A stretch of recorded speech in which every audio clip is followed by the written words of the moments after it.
My name is Dr. Ibuta, and the day is winding up. It's actually weekend already. I'm just going to quickly talk about something that has really come up and it's of interest before we kick up for the weekend. So it's about Benylin pediatric cough syrup. So the Benylin pediatric cough syrup is typically used for hay fever, that's allergy, and then viral infections, just for the symptomatic relief, and it's for children, you typically under 5. The particular brand of concern, the Benylin pediatric cough syrup, produced by Johnson and Johnson from South Africa, and the batch of interest is the batch that was produced May 2021, and it's going to expire incidentally this month, so it's been in circulation for about 35 months. But what is important is batch number 329304. This particular batch number has been implicated as containing unsafe levels of diethylene glycol, and diethylene glycol is responsible for illness and death in children under 5 who have ingested this particular brand of medication. So it's important to know that the batch number is 329304, and it was produced in May 2021, and it's expiring in April 2024. We're going to put up a picture of this brand so that we know exactly what it is. But going to the basis, what really is the problem? It contains diethylene glycol. That's a chemical, and now funny enough, that is not the main active agent. That's not what relieves the cough and the sneezing and the respiratory symptoms.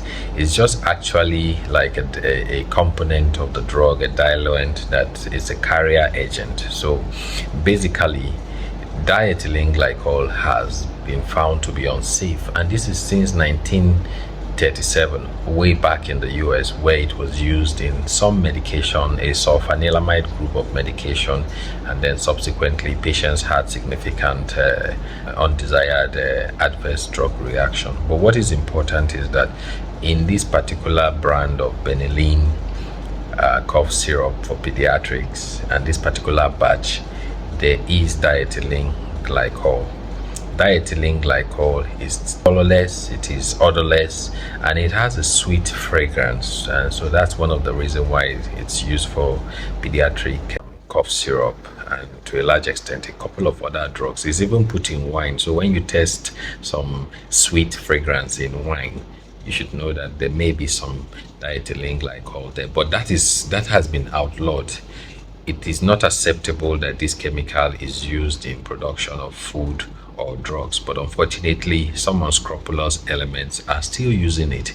And to drive home that point, from 1937 all the way to the 80s, it happened in India, in Brazil, in Panama, and in Nigeria it has happened in the 90s, and very recently in 2008.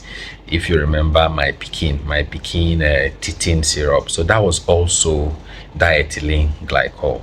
So once a patient ingests diethylene glycol, what happens is that the body absorbs it. So it goes in through the mouth, into the stomach, into the intestine, and around the small intestine. Is quickly absorbed.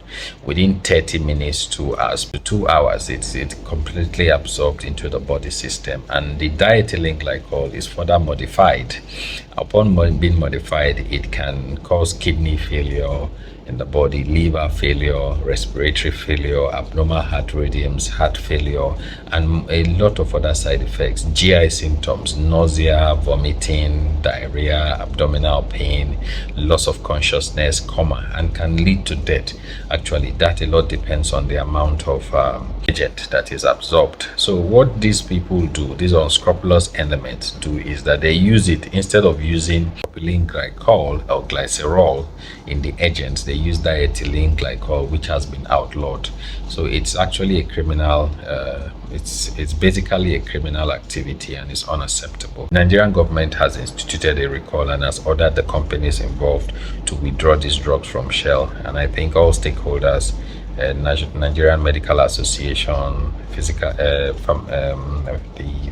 Pharmaceutical Association of Nigeria, and every other stakeholders, Federal Ministry of Health, NAFDAC. I think they are all going to get on board.